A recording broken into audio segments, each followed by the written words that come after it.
Bonjour à tous. Nous allons travailler aujourd'hui sur la deuxième partie du métabolisme des glucides et plus précisément sur le catabolisme du glucose.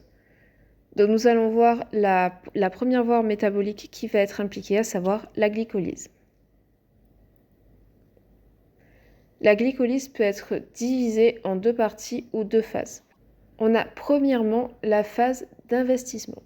Durant cette phase d'investissement, on va avoir une consommation, du moins une hydrolyse des molécules d'ATP, ce qui va permettre d'obtenir des molécules qui vont être nécessaires ensuite à la phase numéro 2, qui va être la phase de libération d'énergie. Donc on va voir un peu plus en détail les 10 réactions qui vont composer la glycolyse. Donc on commence par la phase d'investissement avec la première étape, où on a une molécule de glucose qui va être phosphorylée au niveau de son carbone 6 grâce à une hexokinase. L'ajout d'un groupement phosphate va nécessiter de l'énergie et donc cette énergie va donc être apportée par une réaction qui va être exergonique, à savoir l'hydrolyse de l'ATP. On a donc une réaction endergonique, c'est-à-dire le passage du glucose au glucose 6-phosphate, qui va être couplée à une réaction exergonique, à savoir l'hydrolyse de l'ATP, pour que cette réaction puisse se faire. Le fait qu'on va coupler deux réactions chimiques va s'appeler un couplage chimio-chimique.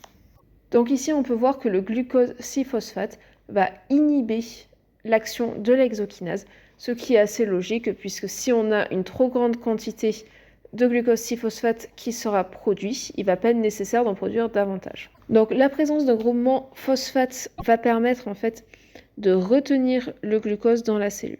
En effet, la glycolyse se déroule au niveau du cytoplasme. Donc il va être important que le glucose reste à l'intérieur de la cellule. Le glucose 6-phosphate va ensuite subir une isomérisation, c'est-à-dire qu'il va être transformé en fructose 6-phosphate, donc un isomère, c'est-à-dire une molécule qui aura la même composition chimique mais pas la même structure, grâce à l'action catalytique d'une enzyme appelée l'isomérase.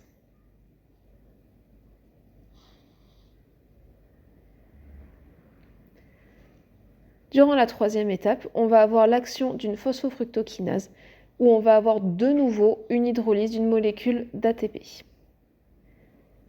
Cette molécule d'ATP va permettre donc de transférer un nouveau groupement phosphate au niveau du fructose, qui va donc être le fructose 1,6-biphosphate, qui contient donc un groupement phosphate au niveau de son carbone 6 et un groupement phosphate au niveau de son premier carbone.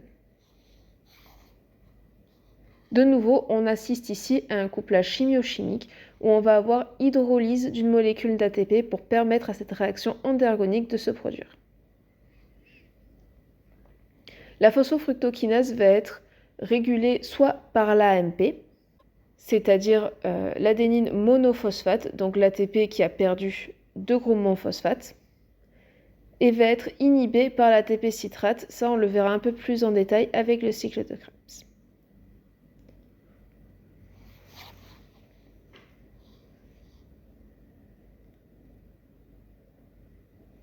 Donc toujours dans la phase d'investissement, nous allons voir la quatrième et la cinquième étape.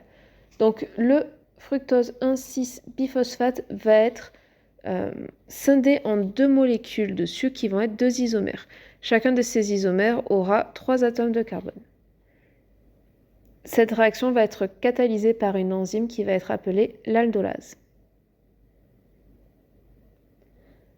Les deux molécules produites vont être les dihydroxyacétone phosphate et le glycéraldéhyde 3-phosphate. On va ici avoir dans l'étape 5 une enzyme qui va être l'isomérase qui va catalyser la conversion qui va être réversible entre ces deux isomères. Seul le glycéraldéhyde 3-phosphate va servir de substrat à la réaction suivante, c'est-à-dire à l'étape 6. Donc ici, la phase d'investissement est terminée et on voit que 2 molécules d'ATP ont été hydrolysées.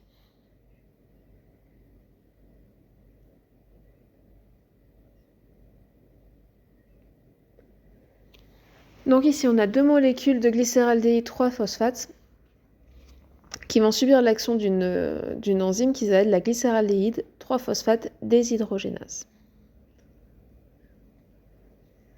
Cette enzyme va être capable de catalyser 2 réactions successives.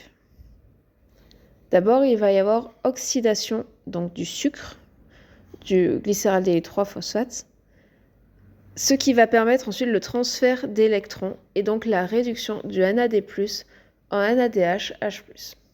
Cette molécule sera vue un peu plus en détail à la fin de cette vidéo.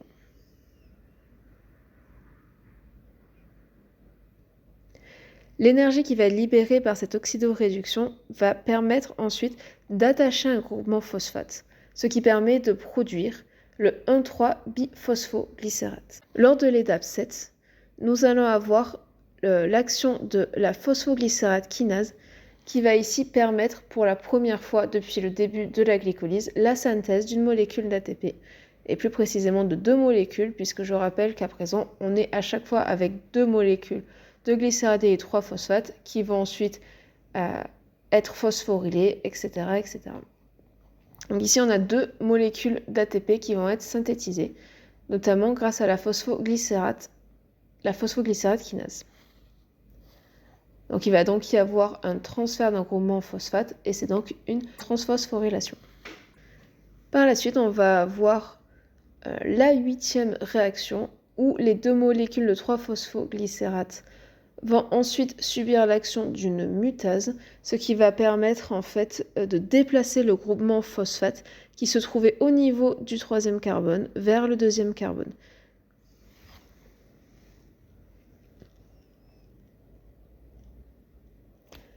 Avant-dernière étape, nous allons avoir une déshydratation de par l'action d'une énolase.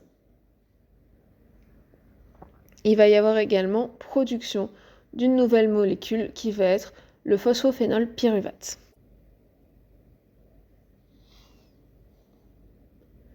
Donc la dernière étape, on va avoir le groupement phosphate qui va être transféré du phosphophénol pyruvate à l'ATP.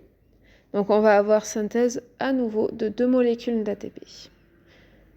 Donc cette synthèse va se faire notamment grâce à la catalyse de la pyruvate kinase. On va obtenir ici la formation de 2 molécules de pyruvate.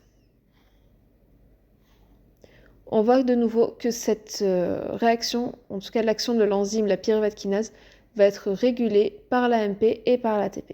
De nouveau, il faut être assez logique dans la compréhension de la régulation.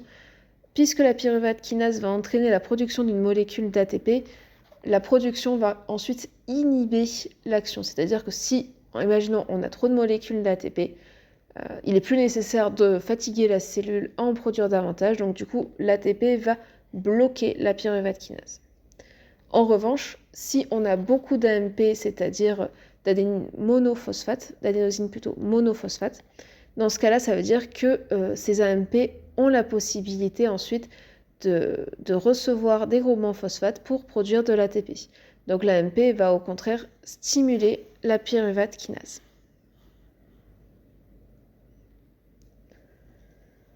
Donc à la fin de la glycolyse, on a obtenu 2 molécules de pyruvate. On a également perdu 2 ATP lors de la phase d'investissement, mais on en a également récupéré 4 lors de la phase de libération d'énergie. Donc ça nous fait un rendement net de 2 molécules d'ATP. On a également produit 2 molécules de NADH, H+. Donc je vous avais dit qu'on allait revenir un peu plus en détail sur cette molécule. Donc le NADH est également une coenzyme, tout comme l'ATP, donc qui va être composé également d'une base azotée, d'un sucre et de groupements phosphate. Contrairement à l'ATP, le NADH ne va pas permettre le transfert de groupements phosphate, mais va permettre le transfert d'électrons. Et comme on l'a vu dans la précédente vidéo, c'est le transfert d'électrons entre différentes molécules qui va permettre de produire l'énergie qui va être nécessaire à l'ATP. Donc pour le moment, les NADH, H+, ne sont pas directement utilisés, mais on va voir qu'ils vont être très très utiles par la suite pour la production de l'ATP.